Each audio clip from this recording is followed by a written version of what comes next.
अस्सलामुअलैकुम सामीन। 19 शव्वालुल मुकर्रम की तारीख शुरू हो चुकी है। 28 अप्रैल है।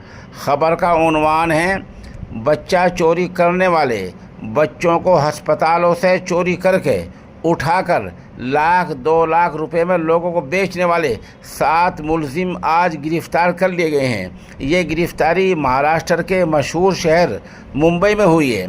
पहले मैं मुलजिमों के नाम बतला देता हूँ, बाद में पूरी खबर बतलाऊँगा।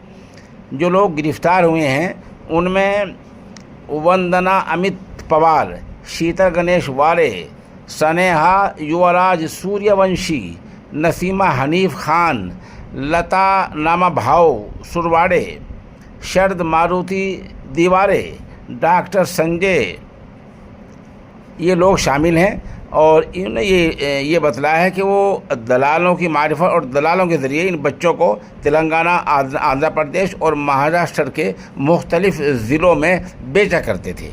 अब आप वो ख़बर सुनिए जो इस बारे में सरकारी तौर पर जारी हुई है। मुंबई क्राइम ब्रांच यूनिट ने बच्चा बेचने वाले बैन रियासती गिरोह का भांडाफोड़ किया, इंकिशाफ किया है। ये गैंग बच्चे को महाराष्ट्र के अलावा तेलंगाना, आंध्र प्रदेश और दूसरे शहरों में बेचा करते थे। क्राइम ब्रांच यूनिट 2 ने इस मामले में अब तक 7 लोगों को गिरफ्तार किया है। ये बेचे गए 2 बच्चों को भी बचा लिया गया है।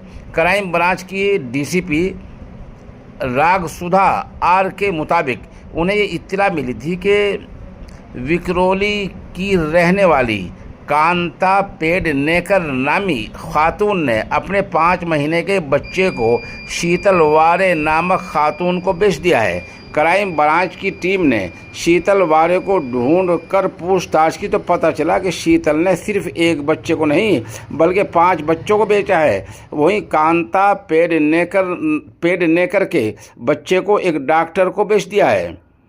ये लोग 8 महीने से लेकर 2 साल तक के बच्चों को बेचते थे। जानकारी मिलने के बाद क्राइम ब्रांच ने उस डॉक्टर, जिसका नाम संजय सोपन राव है, उससे पूछताछ की तो पता चला कि उसने बच्चे को किसी दूसरे आदमी को 2 लाख में बेच दिया गया है। इस मामले में क्राइम ब्रांच की टीम ने और भी तहकीक की तो पता चला कि चंद दिनों में 14 बच्चे बेच दिए गए हैं।